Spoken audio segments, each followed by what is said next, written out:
Troisième cours sur les structures juridiques des associations. Je vous rappelle que c'est un des seuls cours que vous aurez sans verset biblique, puisque nous sommes en train d'étudier l'aspect naturel du ministère. Je vous ai montré la dernière fois, dans les deux premiers cours que nous avons eus, que le ministère, c'est clair, a des bases spirituelles. Nous sommes en train de les étudier, nous les étudions de plus en plus. Nous étudions le côté très spirituel, nous étudierons aussi le côté du caractère du serviteur de Dieu. Et nous étudions aussi, bien sûr, le côté naturel. Parce que, évidemment, souvent les prédicateurs pensent que le ministère, tout fonctionne avec Dieu, avec le Saint-Esprit, avec Jésus, et tout est super planant. Dieu me révèle, Dieu m'a dit, Dieu, oui, tout à fait, ça c'est clair. Mais aussi, il y a le côté naturel. Et le côté naturel doit être extrêmement bien cerné pour un ministère. Sinon, même si vous avez les dons les plus extraordinaires, eh bien, vous pouvez vous retrouver par terre plus vite que vous ne le pensez. Et on a retrouvé certains prédicateurs avec des problèmes par-dessus la tête, qui se sont retrouvés même certains en prison, d'autres se sont retrouvés au tribunal, d'autres ont eu des histoires épouvantables avec différentes personnes qui ont essayé de leur chercher des histoires. Et comme je vous le disais dans les autres cours, c'est vrai que le monde parfois peut nous chercher des sérieux problèmes et nous empêcher d'exercer notre ministère, mais il est triste de voir combien certains chrétiens nuisent à des ministères alors qu'ils sont normalement sous leur leadership et qu'ils cherchent à faire des histoires et qu'ils utilisent le médium associatif pour le faire. Alors, évidemment, dans ce cours, je vous dis, ce n'est pas un cours de droit, loin de là, je ne suis pas capable de vous donner un cours de droit. Par contre, je vous donne la perspective, le regard que doit avoir le serviteur de Dieu par rapport à l'aspect juridique, et particulièrement de son ministère, donc particulièrement de la question associative, qui est une question extrêmement délicate.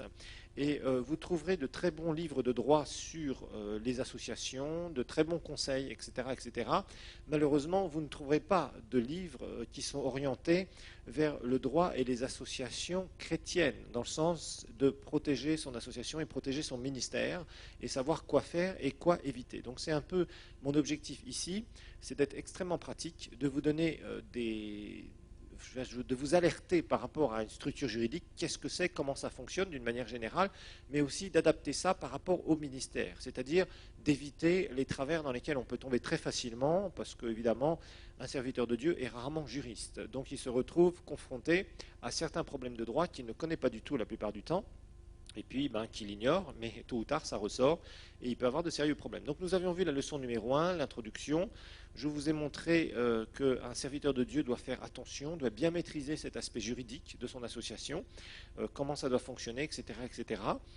Ça lui évitera de perdre du temps, d'avoir aussi certaines blessures relationnelles, ou pour certains serviteurs de Dieu, même d'abandonner le ministère. Alors, tout spiritualiser, je vous rappelle, n'est pas bon. Il faut savoir travailler aussi avec le naturel. En fait, il faut utiliser le naturel comme un appui pour le spirituel, parce que nous sommes entre deux mondes. Le monde spirituel, le monde de Dieu. Dieu nous fait des dons, Dieu nous donne des révélations, Dieu nous donne des directions, etc., etc. Dieu nous donne une onction, mais cette onction et toutes ces choses que Dieu nous donne doivent fonctionner dans un support naturel, dans un support qui est créé ici dans ce monde, dans le monde visible, et il faut savoir l'utiliser. Donc évidemment, le serviteur de Dieu va avoir cette vitrine de son ministère qui va être l'association, puisque nous avons remarqué que le système imposé par la plupart des gouvernements n'est ni plus ni moins que le système associatif. Il n'y a pas d'autre choix, donc il va falloir adapter ce système associatif pour en utiliser les avantages et pour mettre des garde-fous à ces immenses inconvénients. Pourquoi ? Parce que le serviteur de Dieu qui a reçu un appel divin, qui a reçu une onction du ciel, il doit apprendre à développer son ministère tout en se protégeant de certains dangers qui guettent à la porte. Il doit protéger l'œuvre du Seigneur, il doit se protéger lui-même et il doit protéger aussi, bien sûr, sa famille.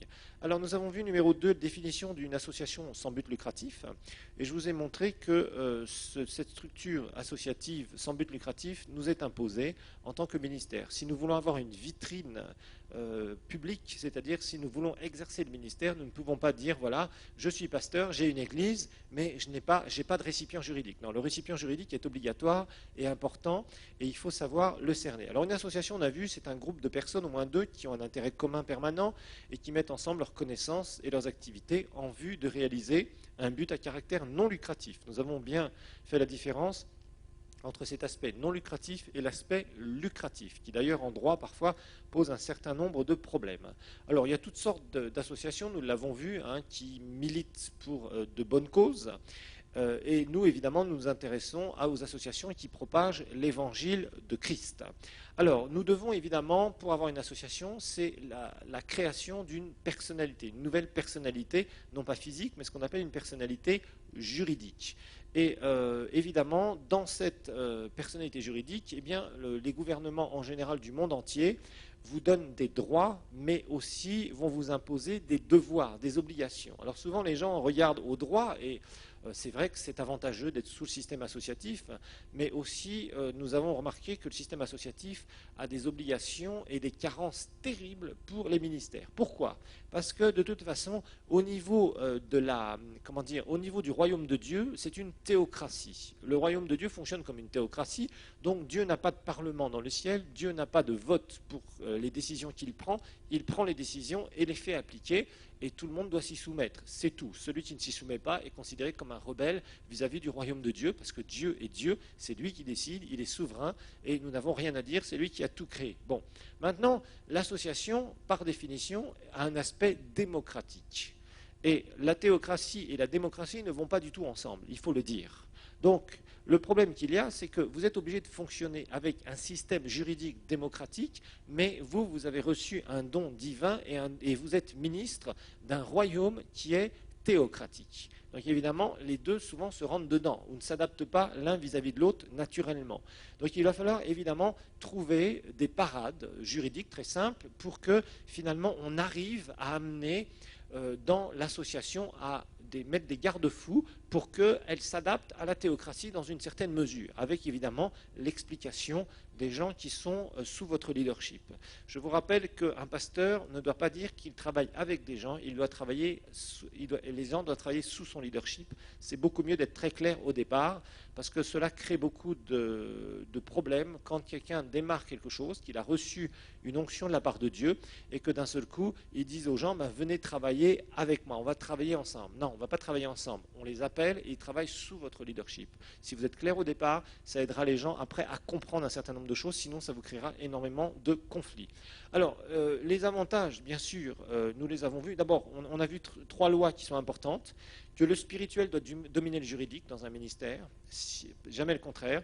On a vu que le juridique doit servir le mieux possible le spirituel, ne doit jamais le freiner, et le juridique doit suivre le spirituel, c'est-à-dire que ça commence d'abord dans l'esprit et ça doit se matérialiser au travers du système de notre association.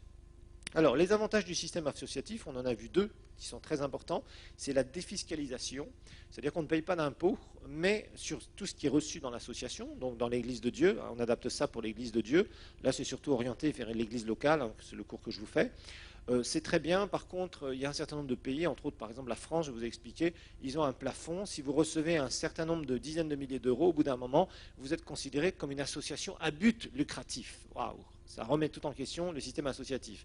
Mais c'est comme ça qu'ils font, parce qu'ils ne veulent pas qu'il y ait des gens qui se fassent de l'argent sur les associations, donc parce que c'est défiscalisé, et comme ils regardent le moindre sou pour tirer des impôts dessus, en tout cas le système français est épouvantable, et ça crée énormément de problèmes. Et d'ailleurs, il y a des trous juridiques dans les lois sur les associations qui permettent aux inspecteurs des impôts d'interpréter comme ils ont envie. Vous savez, nos juristes sont très bien, ils sont très forts pour créer des textes qui sont extrêmement compliqués, et dont seuls ils ont la clé de l'interprétation. Et chacun interprète à sa sauce, ça dépend sur qui vous tombez. Donc vous pouvez avoir certains ennuis si vous tombez sur une personne ou sur une autre, ça va dépendre. Alors ensuite, la deuxième chose que nous avons vue, c'est que nous avons le droit de faire des activités génératrices de revenus. Ici, c'est bien, nous sommes dans un pays où il n'y a pas de plafond, donc vous pouvez générer tous les revenus que vous voulez, c'est très bien, et vous pouvez les réinjecter seulement dans le but de votre association. Faites attention à cela, parce que alors sinon ça peut vous coûter très cher, vous vous mettez hors la loi si vous utilisez ces fonds pour faire autre chose que ce qu'il y a dans le but de votre association. Et ça, c'est extrêmement dangereux, et d'ailleurs, c'est aller contre la loi. Et je vous rappelle qu'un serviteur de Dieu doit faire extrêmement attention à se conformer à la loi. S'il ne fait pas ça, il risque de mettre son ministère en danger.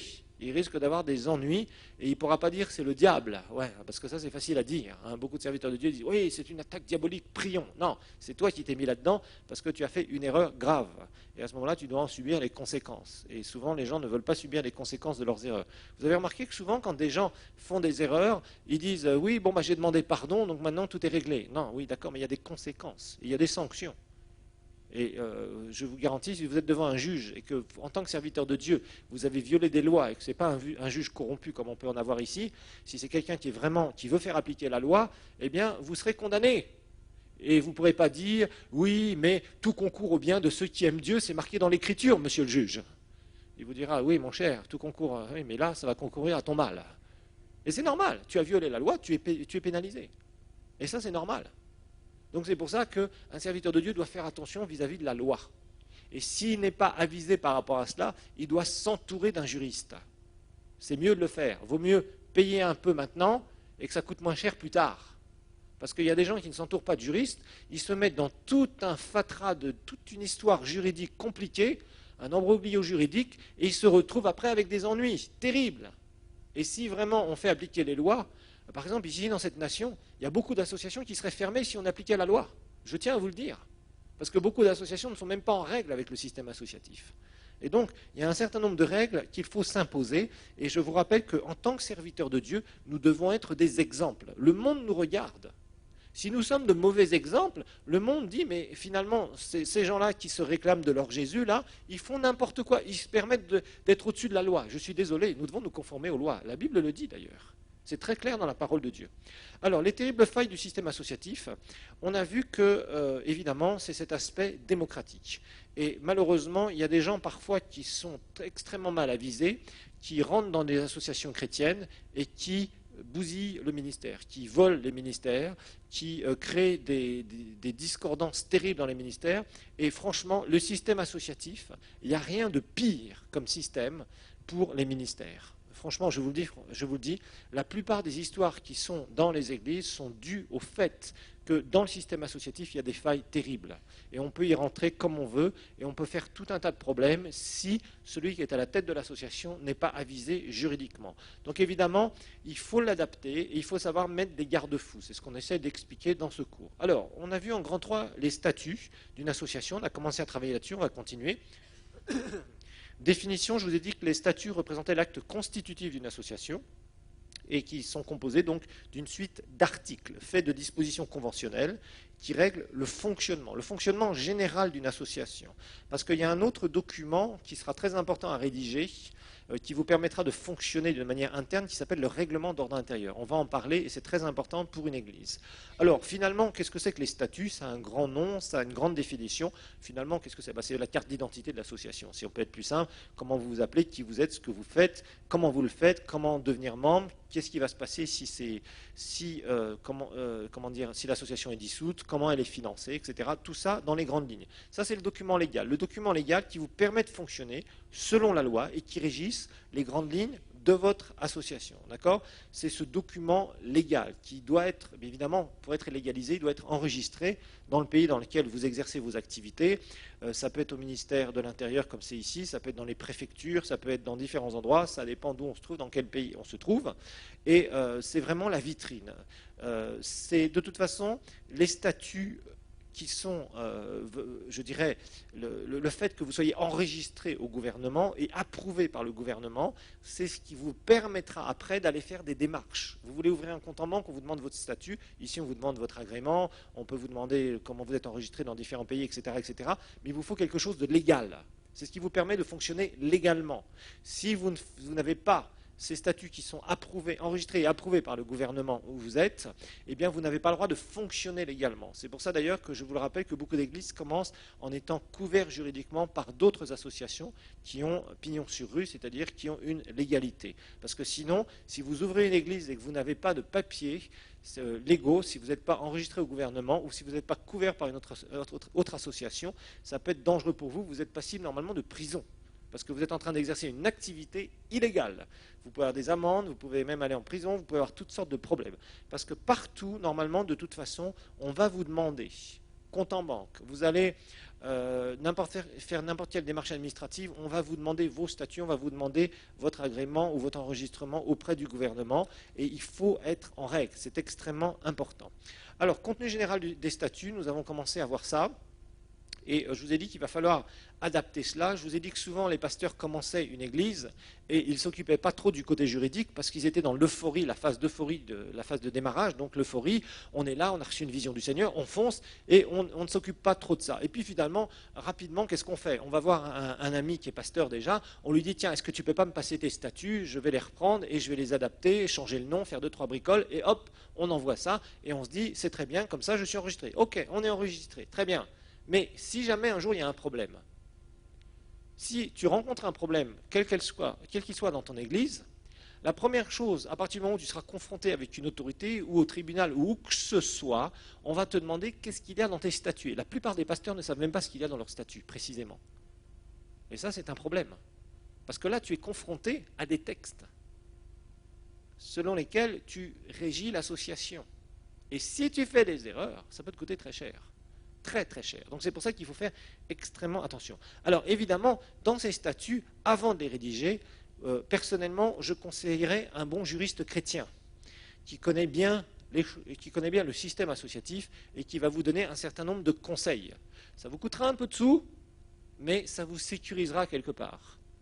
C'est important d'avoir quelqu'un qui connaît la loi que vous connaissez, qui est un bon chrétien que vous connaissez, qui peut vous aider. Vous allez le payer pour son service parce que ce n'est pas un service gratuit. Un juriste ne vous fera pas de service gratuit. En tout cas, ce n'est pas normal d'aller voir des juristes chrétiens en disant « Ah oui, tu es chrétien, etc. etc. » Oui, et s'il y a 100 pasteurs qui veulent démarrer des églises et qui vont voir le juriste chrétien, lui, il va manger quoi à la fin? Oui, donne-moi ça gratuitement au nom de Jésus. C'est un peu trop facile, ça. Non, mais les gens ne se rendent pas compte. Ils sont tout le temps en train de demander des services gratuits, gratuits, gratuits. Ça, c'est la mentalité du pauvre. C'est la mentalité du mendiant. Et c'est lamentable. Non. Si tu demandes quelque chose à un professionnel, tu le payes. Ce n'est pas un problème. Si maintenant il te dit je te fais ça gratuitement, ça doit être à son initiative. Mais tu ne dois pas être là en train d'être comme un mendiant à dire à un professionnel, surtout quelqu'un qui est chrétien, parce que justement, lui, tu dois particulièrement le payer pour son service, parce qu'il va normalement te donner de bons conseils qui vont correspondre à ta foi. Et c'est ça qui est intéressant, justement. Alors, nous avons vu constitution, dénomination, je vous ai expliqué les formules classiques, hein. Il est fondé donc il est fondé entre les adhérents au présent statut, donc vous avez des formules qui sont déjà toutes faites, mais qu'il faut savoir bien tourner pour ce que vous allez faire.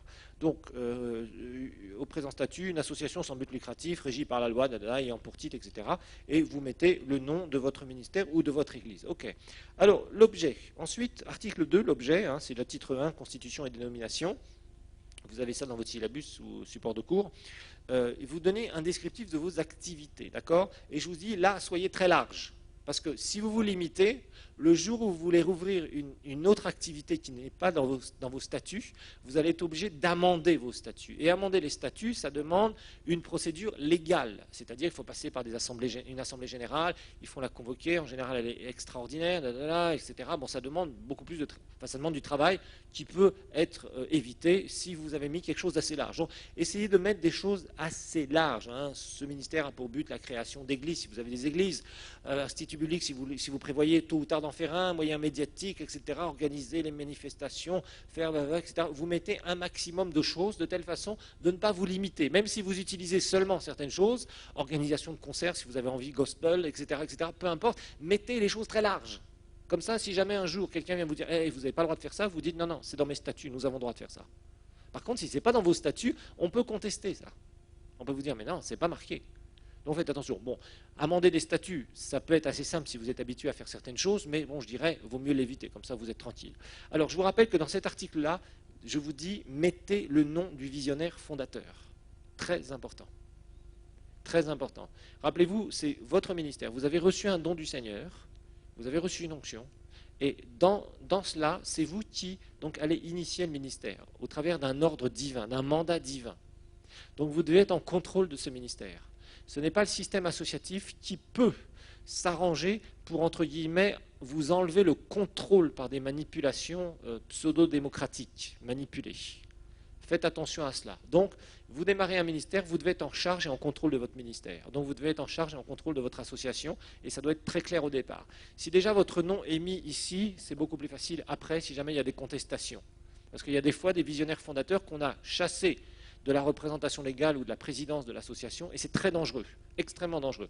Vous devez maîtriser l'aspect spirituel de votre ministère, vous devez maîtriser l'aspect naturel de votre ministère. Si vous ne faites pas ça, c'est très dangereux. Si vous avez deux têtes différentes, ça peut être très dangereux. Le naturel peut essayer de casser votre ministère, et ça s'est vu plus d'une fois. Donc faites très attention. Ça, c'est un article qu'il faut absolument mettre. Je vous rappelle que dans vos statuts, ne mettez pas des mots incompréhensibles, des versets bibliques, des trucs et des machins que vous êtes là en train de transformer la terre par l'évangile de Jésus-Christ et que vous allez faire naître de nouveau des gens. Non, tout ça, ils ne comprennent pas. Ce n'est pas l'objectif. C'est du juridique.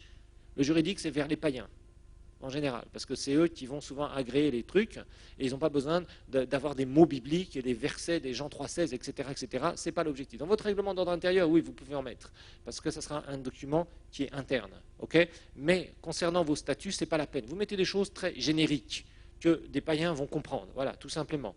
Vous êtes une église évangélique, donc vous mettez église évangélique, protestante, ça oui, ça c'est des choses qui comprennent.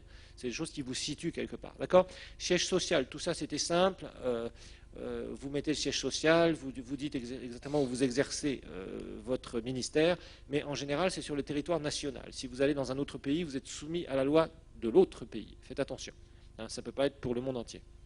Alors, durée de l'association illimitée. Alors, composition, titre 2, on avait vu composition et affiliation, et là je vous ai dit les membres. Les membres actifs, hein, l'association se compose des membres actifs, bon ça c'est classique, ils ont tous le pouvoir de voter en assemblée générale. Alors là on va de plus en plus s'intéresser à l'assemblée générale, parce qu'on va s'apercevoir que dans une association, le gros pouvoir, le pouvoir suprême, c'est l'assemblée générale. C'est l'assemblée générale qui va voter pour les responsables, le comité exécutif ou le bureau ou le conseil d'administration, quel que soit le titre qu'on veut lui donner, peu importe. L'important c'est de comprendre le principe, parce qu'il va y avoir des gens qui vont diriger l'association. Et c'est l'assemblée générale qui normalement les vote. Donc il va falloir faire attention à un certain nombre de choses là-dessus. D'accord ? Et puis ici, donc tous ont le pouvoir de voter à l'assemblée générale, sont membres actifs, ceux qui participent régulièrement aux activités de l'association. Okay ? Ça, c'est classique. Vous pouvez ajouter des précisions ici ou vous en ajouterez dans le règlement d'ordre intérieur. Okay, on va en parler du règlement d'ordre intérieur, très important si vous voulez bien cerner et mettre des garde-fous pour votre association. Alors, les conditions d'adhésion. Alors, je vous ai dit, là, attention, très attention. Je vous rappelle qu'une église locale, c'est l'association qui couvre l'église locale, mais il faut que vous sachiez qu'il y a en général peu de membres dans l'association. Même si vous avez des milliers de membres dans une église, souvent vous avez une association avec quelques dizaines de membres. C'est un peu le travers difficile de la gestion d'une église. C'est-à-dire qu'en général, ce sont quelques dizaines de personnes qui vont faire partie, qui sont membres de l'association, et vous pouvez avoir 2000, 3000, 5000, 10 000 personnes dans votre église qui sont membres de l'église, mais qui ne sont pas membres de l'association. Donc ça veut dire que l'échantillon représentatif qui est dans votre association, ce sont des gens dont vous devez être extrêmement sûr, parce que c'est avec eux que les choses vont être gérées sous votre leadership. Donc il faut que ce soit des gens en qui vous avez une confiance totale, ce qui n'est pas facile, je vous tiens à vous dire. Ils doivent être loyaux. Loyaux à quoi ? À votre personne, à votre ministère. Ils doivent être fidèles. Ce sont des gens qui doivent être choisis et avec qui vous allez faire du chemin et qui doivent comprendre ce qu'est le ministère. Parce que malheureusement, c'est le problème que nous avons ici. C'est que les gens veulent être dans les associations, on les appelle pour être dans les associations, et ils pensent que parce qu'ils sont dans une association, ils vont pouvoir décider. Non, désolé. Celui qui va décider, c'est le gouverneur de l'Église. Maintenant, il va être obligé d'être entouré de conseillers. Et il est obligé d'avoir cette structure associative qui n'est pas un plus s'il ne sait pas en faire un plus. En fait, ce qu'il faut comprendre dans ce cours, c'est qu'il va falloir utiliser ce système imposé associatif pour en faire un plus dans votre ministère. Et ça, ce n'est pas facile à faire au départ si vous ne comprenez pas. Donc il va falloir travailler dans un système démocratique, le limiter, parce que vous ne pouvez pas le laisser ouvert, sinon c'est dangereux pour votre ministère, et en même temps que les personnes qui sont là comprennent leur rôle, qui doivent vous aider pour qu'ensemble, vous puissiez réaliser la vision sous votre leadership. Et ça, ce n'est pas facile à faire, mais ça, c'est quelque chose que les gens doivent comprendre. S'ils sont dans votre association simplement parce qu'ils veulent avoir une voix pour décider, ils ont tout faux. Ça ne marche pas comme ça. Mais là, c'est ce que l'association, normalement, fait. Mais c'est pour ça que je vous dis que l'association n'est pas du tout adaptée. Le système associatif est une catastrophe pour les églises et nous crée énormément de problèmes, sauf si on travaille dessus jusqu'à temps de l'adapter et d'arriver à cerner et à ce que le visionnaire reste pleinement en charge du ministère et donc de l'association aussi qui couvre le ministère. Alors, les conditions d'adhésion, ici, il faut faire très attention. Et vous pouvez mettre des choses génériques ici, mais il va falloir préciser dans le règlement d'ordre intérieur beaucoup de choses à propos de... Parce que n'importe qui ne doit pas pouvoir rentrer dans l'association. Sinon, je vous ai montré que des gens mal intentionnés peuvent faire rentrer tous leurs amis et au bout d'un moment, commencer à avoir la majorité des votes et ils peuvent vous mettre dehors. Donc c'est extrêmement dangereux. Parce que c'est système démocratique. Et système démocratique, vous savez, c'est comme on peut voir les partis politiques qui font du recrutement en vue d'avoir la majorité et après pouvoir gouverner. Voilà, tout simplement. Et là, ça peut être dangereux, parce qu'à ce moment-là, vous avez une entité naturelle qui contrecarre l'entité spirituelle, qui fait barrière à l'entité spirituelle, à celui ou celle que Dieu a mis à la tête du ministère et a oint. Donc c'est extrêmement dangereux. Donc c'est pour ça que c'est quelque chose qui est très délicat. Et ici, vous pouvez mettre... c'est par exemple pour être membre de l'association, il faut faire une demande écrite au représentant légal ou comment dire au président. Et là, vraiment, dans le règlement d'ordre intérieur, il va falloir tout bloquer parce que n'importe qui ne doit pas rentrer dans l'association dont vous avez un ministère. Ça, c'est extrêmement dangereux. C'est vous qui devez accepter ou refuser, et ça doit être vous, en tant que visionnaire fondateur, qui doit être capable d'accepter ou de refuser quelqu'un. Ça veut dire qu'il va falloir trouver une sorte de texte que vous allez insérer dans votre règlement d'ordre intérieur qui limite l'adhésion à votre seul pouvoir. Voilà comment ça doit fonctionner. Ce n'est pas de la dictature, c'est de la sécurité. Ce n'est pas la même chose. D'accord ? Parce que si vous laissez entrer les gens n'importe comment, je vous garantis, si les gens savent le pouvoir qu'ils ont à pouvoir voter dans une assemblée générale et à pouvoir, je dirais, récupérer l'association, vous êtes constamment en danger. Je vous ai montré ce que c'est que les églises de frères, les brethren, là, les gens qui se mettent en conseil d'anciens, où le pasteur est un ancien parmi les anciens. Et c'est une catastrophe parce que le pasteur se retrouve complètement en porte-à-faux et constamment, on peut lui faire des histoires, on peut contrecarrer ses décisions, on peut l'empêcher de prendre des décisions, etc. etc. Et donc c'est absolument extrêmement dangereux. Ensuite, on a vu la perte de la qualité de membre. Et là, je vous ai montré qu'il y a des gens, il faut être très strict aussi, parce que régulièrement, dans tous les pays du monde, on nous demande une liste actualisée tous les ans des membres. Et il faut que la structure juridique soit légère. Si votre structure juridique est lourde, s'il y a plein de gens qui ne viennent jamais à vos assemblées générales et que vous ne faites pas du ménage, ou que les gens ne se manifestent pas en disant « je suis encore là » ou « je ne suis plus là », eh bien il faut des règles strictes pour entrer et sortir de l'association en tant que membre. Parce que sinon, c'est ingérable. Moi, je connais des associations, je connais particulièrement une association païenne, ils ont été obligés de changer complètement leur système parce qu'ils avaient un système où, à chaque fois qu'ils faisaient une assemblée générale, les gens n'étaient pas là. Ils n'avaient pas le quorum, c'est-à-dire une certaine proportion de gens pour tenir légalement une assemblée générale. Ce quorum n'était jamais atteint, ils étaient obligés de faire une deuxième convocation, et des fois même une troisième convocation. Alors après, ils en ont eu marre, donc ils ont changé de système d'adhésion volontaire. Avant, c'était une école, et avant, tous les parents étaient automatiquement membres. Maintenant, ils doivent manifester leur désir ou leur désir leur non-désir d'être membre. Alors, maintenant, nous allons voir le titre 3. J'ai été obligé de faire ce résumé-là parce que je sais que ce sont des notions pour certains, ce n'est pas toujours facile. Titre 3, administration et fonctionnement. Administration et fonctionnement. Administration et fonctionnement. Article 8, donc titre 3, administration et fonctionnement. Article 8, l'Assemblée générale ordinaire. L'Assemblée générale ordinaire. Article 8, l'Assemblée générale ordinaire. Alors souvent, au lieu d'Assemblée générale, on dira AG, d'accord, AG. Les premières lettres de Assemblée générale. L'Assemblée générale ordinaire. Le rôle. Alors vous devez obligatoirement mettre le rôle dans vos statuts. Alors en général, on met l'AG, donc l'Assemblée générale extraordinaire, et l'organe suprême du ministère. Ça veut dire c'est l'Assemblée générale qui prend toutes les décisions. L'Assemblée générale, donc, c'est l'organe suprême. Donc on explique son rôle, toujours. Organe suprême, ok. Les réunions. Alors là, vous devez mettre la fréquence, c'est obligatoire. Fréquence des assemblées générales par année. Alors, des fois, c'est une, mais je conseillerais pour une église 2. Je vous expliquerai pourquoi. Une fois, et par an, au moins une fois par an, mais moi je conseillerais 2 en général. 2. Maintenant, dans vos statuts, ne vous liez pas, ne mettez pas 5 assemblées générales annuelles, parce qu'il va falloir les convoquer. Je vais vous montrer qu'il y a toute une procédure pour faire une assemblée générale. Donc après, ça vous demande du temps. Et rappelez-vous que la structure juridique doit être légère, elle doit être fluide, elle doit pouvoir passer rapidement. C'est-à-dire que ce ne soit pas une structure qui constamment vous tire vers le bas, mais au contraire, c'est une structure qui doit aider pour la vision. Donc il faut qu'elle soit fluide, il faut que les choses se passent facilement et que ce soit bien, les rouages soient bien graissés, que tout fonctionne facilement. Et ce n'est pas évident au début. Ça prend des années avant que les choses se fassent facilement. Moi, je sais que maintenant, franchement, nos assemblées générales, c'est très simple. Les gens sont habitués, ils savent où on va, ils savent ce qu'on fait, ils connaissent la vision. Donc les choses sont très très simples.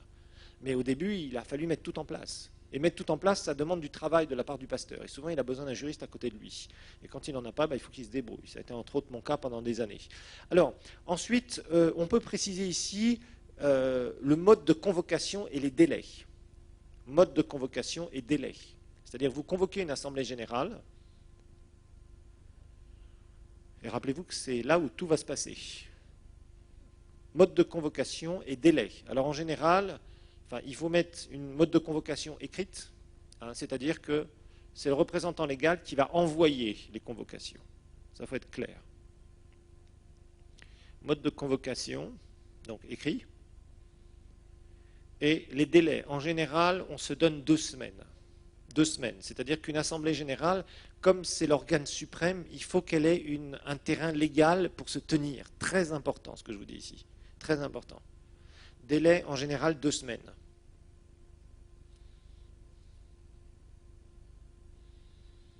Ensuite, quel est le quorum? Le quorum, on va en donner la définition. Le quorum, ça s'écrit Q-U-O-R-U-M. Q-U-O-R-U-M. Quel est le quorum? On va donner ce que c'est que le quorum, la définition du quorum. Quel est le quorum qui doit être atteint?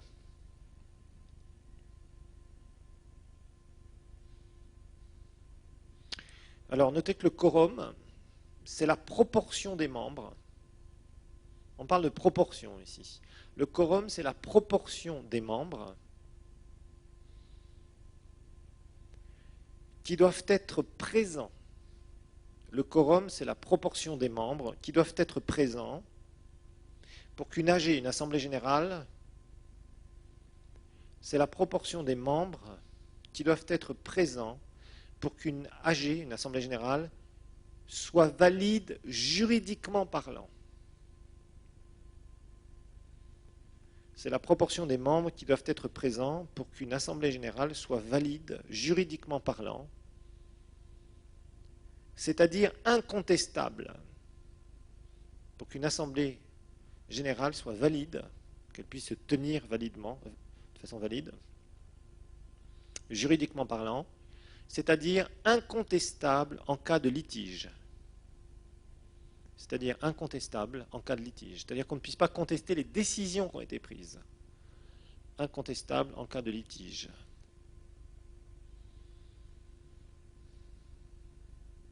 Alors souvent, on mettra que le quorum doit être de 2 tiers. 2 tiers. C'est-à-dire qu'il faut qu'il y ait les 2 tiers des membres inscrits qui doivent être présents. En général, c'est 2 tiers. Vous pouvez avoir 50%, mais je crois qu'il y a quand même des règles. Il y a des coutumes. Dans chaque pays, il y a un minimum. Et puis le droit, en général, c'est du droit qui se répand de plus en plus dans le monde entier, qui est souvent issu, en tout cas dans le monde de la francophonie, à partir du droit romain. Et petit à petit, on a adapté pas mal de choses. Et ces 2 tiers, c'est en général ce qu'on retient. Donc ça veut dire quoi? Ça veut dire que si, par exemple, dans mon association, j'ai 10 membres inscrits, c'est pour ça qu'il faut faire attention, être toujours à jour dans la liste des membres. Si j'ai 10 membres inscrits, si je convoque une assemblée générale, le représentant légal envoie les 10 convocations aux 10 personnes. Il envoie une convocation écrite. Il dit voilà, vous êtes convoqué à une assemblée générale qui se tiendra tel jour, à tel endroit, à telle heure, etc., dont l'objet, on expliquera un petit peu ce qu'il faut mettre au minimum dans les convocations d'assemblée générale. Et à ce moment-là, les convocations sont envoyées dans les délais et les gens vont répondre à cette convocation. C'est-à-dire ils vont venir à la réunion d'assemblée générale.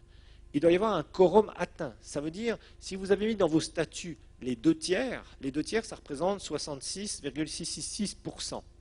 Donc, il vous faut au moins 7 personnes sur les 10 qui soient présentes.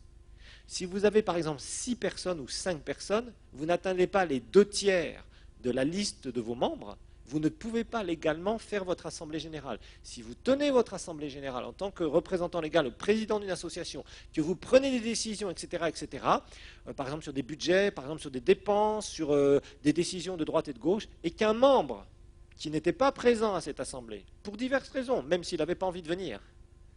Ah oui, il y a des gens qui font la politique de la chaise vide parfois. Quand les associations marchent mal, c'est ce qu'ils font. Les gens essayent justement d'éviter à ce que certaines assemblées se tiennent, surtout quand c'est des décisions qui peuvent être prises contre eux s'ils font n'importe quoi. Et en fait, ce qui se passe ici, c'est que si vous n'avez pas le quorum atteint, que vous faites l'assemblée générale, que vous validez l'assemblée générale, vous pouvez avoir de sérieux ennuis devant les tribunaux. On peut vous mettre au tribunal en tant que représentant légal en vous disant « ce monsieur, ce pasteur a fait ça, ils ont pris telle décision, mais moi j'ai la preuve que le quorum, que dans les statuts, il y avait un quorum qui n'était pas atteint, et blablabla, et on peut vous faire des histoires. Et vous pouvez être condamné, et on peut vous enlever même, juridiquement parlant, légalement, la représentation légale pendant X années. Donc vous imaginez les dangers dans lesquels vous pouvez être. Donc il faut savoir où on met les pieds quand on est représentant légal d'une association. On ne fait pas n'importe quoi. Et surtout quand on travaille dans le domaine spirituel. Parce que, rappelez-vous d'une chose, on attaque les ténèbres. Et quand on attaque les ténèbres, évidemment, le naturel est secoué beaucoup plus. Donc il faut être prudent. Si vous ne vous protégez pas, vous risquez d'avoir des ennuis, de sérieux ennuis. D'accord ? Donc ce quorum est indispensable et la proportion, donc cette proportion de membres présents pour qu'une assemblée générale puisse se tenir, ça doit être absolument dans vos statuts. Alors maintenant, ce que l'Assemblée générale peut décider, vous devez le mettre aussi. Donc on a vu le rôle, on a vu quand est-ce qu'elle se réunit, on a vu les modes de convocation, ça c'est important, et le délai, le quorum pour qu'elle soit validée. Maintenant, qu'est-ce qu'elle peut décider donc? Ce que l'Assemblée générale peut décider. Alors là, en général, ça c'est des trucs qu'on retrouve à peu près partout au niveau juridique. Quand vous avez des statuts types, je vous ai dit sur Internet vous en trouvez beaucoup, il y a beaucoup de livres qui en parlent aussi. Vous avez des statuts types et la plupart du temps vous retrouverez à peu près ces choses que je vous dis ici. D'accord? Ce sont des choses très génériques. Alors, ce que l'Assemblée générale peut décider, donc acceptation et modification des statuts. Acceptation et modification des statuts. Ce qu'on appelle amendement en général. Modification des statuts, c'est l'amendement des statuts. Acceptation et modification des statuts, ou ce qu'on appelle amendement.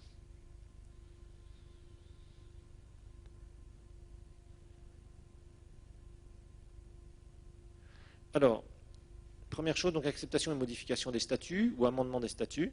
Deuxième chose, l'approbation des programmes de l'association. Donc on est en assemblée générale et on va approuver les programmes de l'association. On verra qu'ils seront proposés par le comité exécutif, mais qui doivent être approuvés. Approbation des programmes de l'association. Numéro 3, approbation des budgets et des comptes. L'approbation des budgets et des comptes de l'association.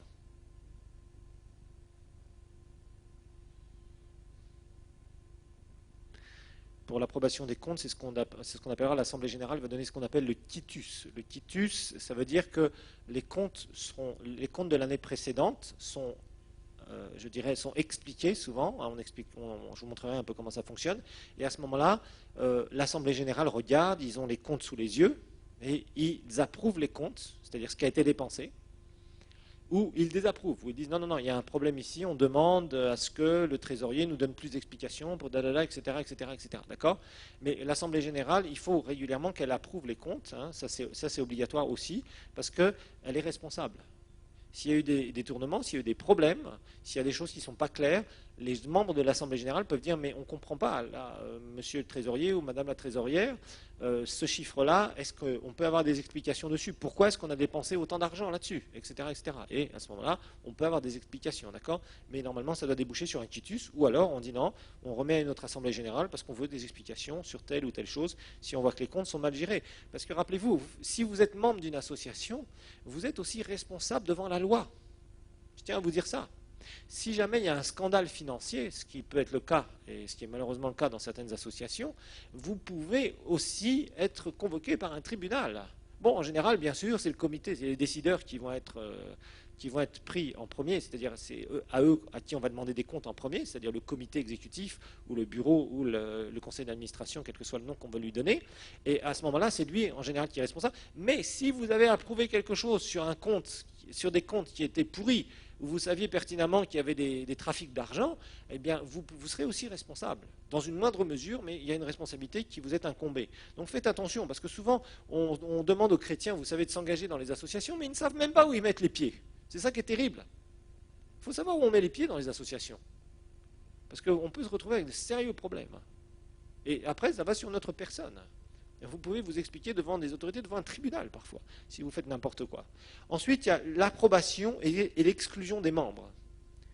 Numéro 4, non c'est 5, excusez-moi, 5. Non, excusez-moi, il y en a un autre, excusez-moi. Numéro 4, l'élection et la révocation du comité exécutif. Numéro 4, l'élection et la révocation du comité exécutif ou du bureau, ou du conseil d'administration, hein, donc de ceux qui vont diriger l'association, hein, des dirigeants en fait. L'élection et la révocation du comité exécutif, donc ce sont les dirigeants de l'association, on va voir ça. Ensuite, numéro 5, c'est ça, oui, 5, c'est l'approbation et l'exclusion des membres.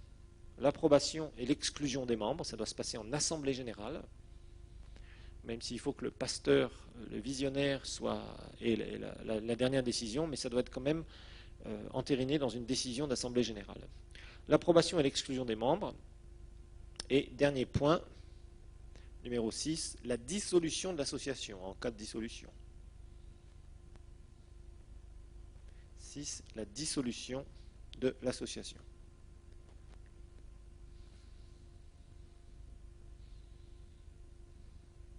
Dissolution de l'association. Alors, une autre chose donc pour l'Assemblée générale ordinaire, donc on a vu le rôle, on a vu la tenue des réunions, on a précisé la fréquence de tenue des réunions, on a précisé le mode de convocation et les délais, le quorum, ce que l'AG peut décider. Un autre point maintenant, c'est comment les décisions sont adoptées. Comment les décisions sont adoptées. Comment les décisions sont adoptées. Et en général, on met bien sûr la majorité simple. La majorité simple des membres présents. Donc comment les décisions sont adoptées. Majorité simple en général, c'est-à-dire il faut avoir plus de 50% des gens qui disent on est d'accord. Tout ça, vous devez le mettre dans vos statuts. Ça veut dire que, bien, par exemple, vous avez une association avec 10 membres. Bon, il y en a 8 qui sont présents ce jour-là. Eh bien, il vous faut au moins 5 personnes qui votent contre 3 qui seraient contre. Alors ça, c'est dans les mauvaises associations. Dans les bonnes associations chrétiennes, en général, on vote à la majorité absolue. C'est-à-dire qu'en général, si le président dit voilà, ou le représentant légal dit voilà, bon, maintenant on a discuté de tout ça, est-ce que tout le monde est d'accord? En général, tous les membres diront ok, majorité absolue. D'accord? Si vous commencez à avoir des gens qui sont non majoritaires, qui disent tout le temps non à vos décisions, il faut savoir pourquoi. Quel est le problème? Est-ce qu'ils ont peur? Est-ce qu'ils sont en train de fomenter des choses négatives sur vous, sur la vision de l'Église ou la vision de l'association? À ce moment-là, il faut faire attention. D'accord? Ça ne veut pas dire que tout le monde doit dire oui et amen partout, mais on suit son leader. Voilà. Et c'est là le travers de l'association. Ensuite, le mode de procuration. Dernière chose à propos de l'Assemblée générale, le mode de procuration. C'est-à-dire comment on peut donner sa voix légalement à un autre, le mode de procuration. Comment je peux donner ma voix à quelqu'un d'autre légalement. Alors en général, il faut expliquer le mode de procuration, c'est écrit en général, c'est-à-dire voilà, on envoie une lettre, hein, on explique comment on fait ces modes de procuration, c'est-à-dire le mieux c'est de dire que ça doit être fait par écrit, avec une lettre adressée au représentant légal, au président. Alors ça, vous pouvez préciser ça dans le règlement d'ordre intérieur ou dans les statuts éventuellement. Je donne ma voix donc à tel frère, telle personne de l'association. Voilà, donc en gros, vous trouverez ça donc à propos de l'Assemblée générale. Ordinaire. Maintenant, article 9, l'Assemblée générale extraordinaire. Ah, vous devez savoir des choses sur les associations, c'est très important. L'Assemblée générale extraordinaire.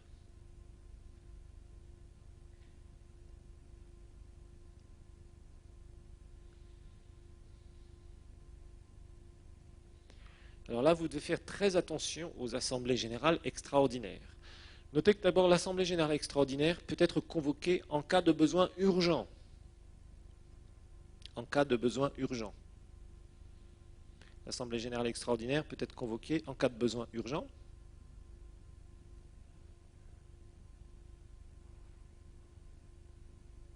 Alors, qu'est-ce que c'est qu'une assemblée générale extraordinaire? C'est, voilà, il y a comment dire, l'association fait face à un problème particulier.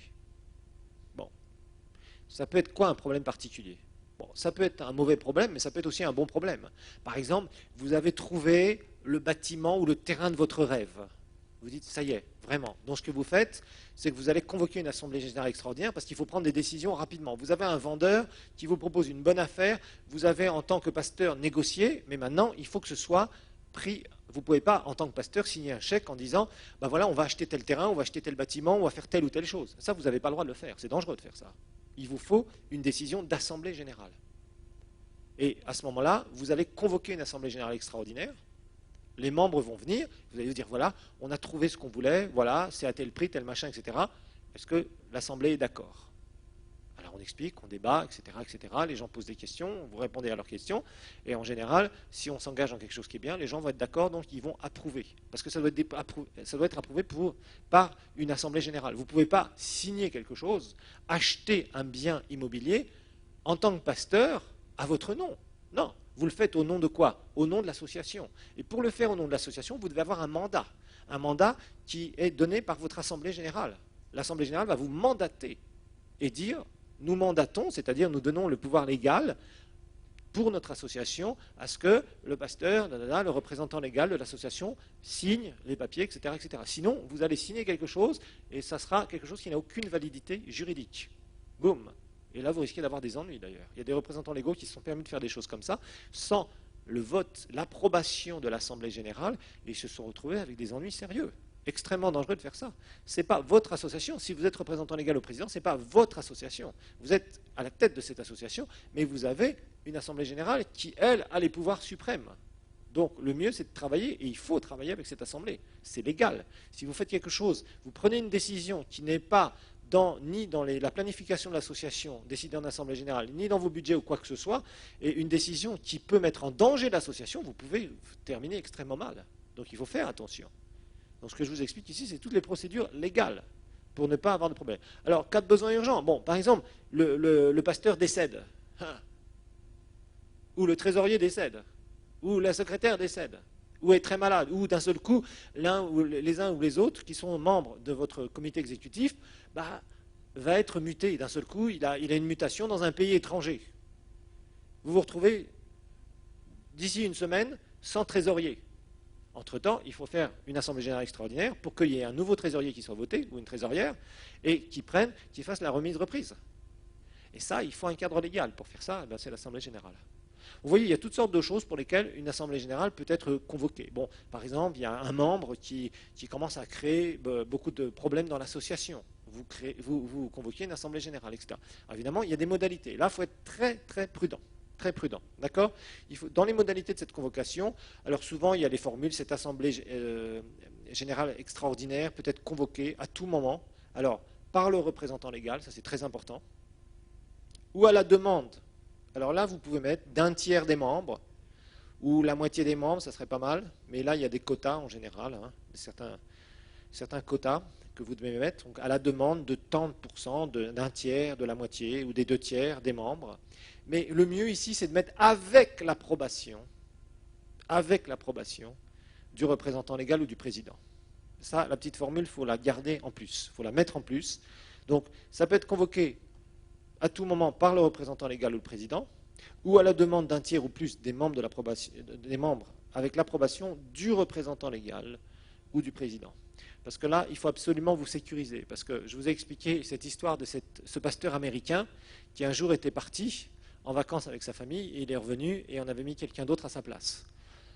Ça a été fait parce qu'il y avait statutairement, c'était possible, apparemment. Donc ça voulait dire que les gens pouvaient convoquer une assemblée générale extraordinaire derrière le dos du pasteur, et à ce moment-là, créer des problèmes. Ça, c'est pour parer à toute éventualité. Il faut absolument sécuriser. Donc, il faut que le représentant légal ou le président soit d'accord avec cela. Alors, si c'est lui qui décède, ce qui peut arriver à ce moment-là, eh bien, il faut qu'il y ait quelqu'un, enfin, dans votre règlement d'ordre intérieur, il va falloir mettre certaines choses à propos du décès du représentant légal ou du président. Alors, article 10, on va voir le comité exécutif. Comité exécutif, article 10.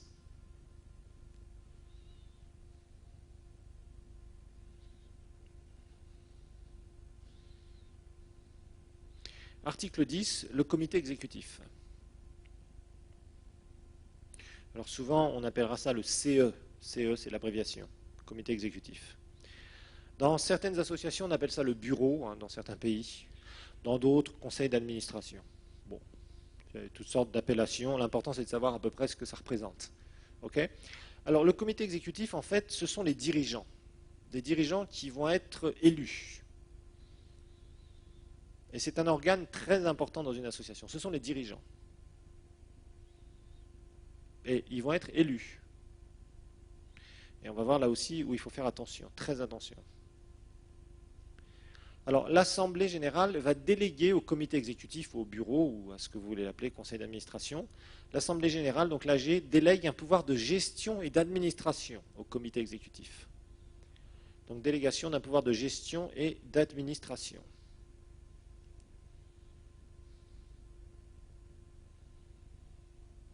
Le comité exécutif, en fait, ce sont les dirigeants de l'association. Et là, il va y avoir délégation d'un pouvoir de gestion et d'administration de la part de l'Assemblée générale. Et ces dirigeants-là, ils doivent faire attention, parce qu'ils peuvent tout mettre par terre, ou ils peuvent créer des conflits énormes qui vont se répercuter sur tout le reste. Et là, nous parlons de l'Église de Dieu, frères et sœurs. Donc c'est pour ça que le comité exécutif, c'est un organe qui est très très important et un organe qui est très sensible, extrêmement sensible pour un ministère. Si vous êtes dans le ministère, vous devez vous entourer de bonnes personnes qui comprennent ce qu'est le ministère, qui construisent sous votre leadership, qui vous aident dans tous les cas, qui sont aussi de bons conseillers bien intentionnés. Ça, c'est très important. Et le comité exécutif, autant ça peut être un immense plus pour un ministère ou dans un ministère, mais aussi ça peut freiner complètement un ministère, je vous garantis. Soit vous pouvez avoir le meilleur si vous savez créer le meilleur autour de vous, soit c'est une catastrophe. Parce que si vous faites des réunions de comité exécutif, là encore, il va y avoir des décisions qui vont être votées. Et ce sont des gens qui sont nommés, donc qui sont votés par l'Assemblée générale. Et évidemment, vous pouvez avoir des gens qui vous font une opposition constante. Vous êtes là, vous êtes représentant légal, il faut avancer, vous convoquez votre comité exécutif. Il y en a 1 sur 2 qui vient, par exemple, parce qu'ils veulent jouer la politique de la chaise vide. Ils traînent les pieds, ils arrivent 1 heure en retard, ils font tout un tas de trucs. Il y a des gens qui sont mal intentionnés qui vous cherchent des histoires. Et c'est pour ça qu'il vous faut un comité exécutif qui soit vraiment avec vous de tout cœur. C'est très très important. Aussi, il vous faut des gens compétents. Parfois, il y a des pasteurs qui se sentent insécures. Alors, ce qu'ils font, c'est qu'ils mettent des gens qui n'ont aucune éducation autour d'eux. Ce n'est pas un plus. C'est très mauvais de faire ça. Ils se disent, celui-là, il n'a pas étudié beaucoup, je vais pouvoir le manipuler un peu, je vais pouvoir lui dire, on fait comme ça, je vais pouvoir lui cacher des trucs, etc., etc. Oui, d'accord, mais ça ne sera pas un bon comité exécutif. Ce n'est pas intelligent de faire ça. Au contraire, vous devez vous entourer de gens brillants. Mais ces gens brillants, il faut qu'ils soient pour votre cause, qu'ils soient pour la cause de la vision que vous êtes en train de réaliser. Ça, c'est très important. Il vous faut des bonnes personnes. Il ne vous faut pas des gens qui essayent de prendre votre place, de faire des coups d'État, d'essayer de vous manipuler d'une manière ou d'une autre, de créer tout un tas de trucs où ils se racontent des tas de choses en dehors des comités exécutifs sur votre dos. Ça, c'est des gens qui sont mal intentionnés. Il vous faut des gens qui sont loyaux, qui sont fidèles, qui sont bien et qu'il faudra savoir choisir et qui n'est pas facile de choisir. Par contre, quand vous les avez, ces gens-là, avec eux, vous faites un chemin extraordinaire. C'est un plus gigantesque. Avoir une association qui tourne bien dans un ministère, c'est extraordinaire. parce que ça vous permet d'exercer le ministère, de foncer dans la vision, et vous avez ces gens-là qui sont là pour vous épauler, pour vous conseiller, pour vous encourager. De temps en temps, si vous faites une erreur, ils sont là pour vous aider à récupérer l'erreur et à aller de l'avant, et on continue sur le chemin. Et ça, c'est extraordinaire. Et c'est comme ça que les associations chrétiennes devraient fonctionner. Malheureusement, beaucoup de gens, quand ils rentrent dans les associations chrétiennes, ou quand on leur donne un tant soit peu de responsabilité, ils commencent à se permettre de faire des choses dans votre dos. Et ça, c'est extrêmement mauvais. Nous continuerons au cours suivant.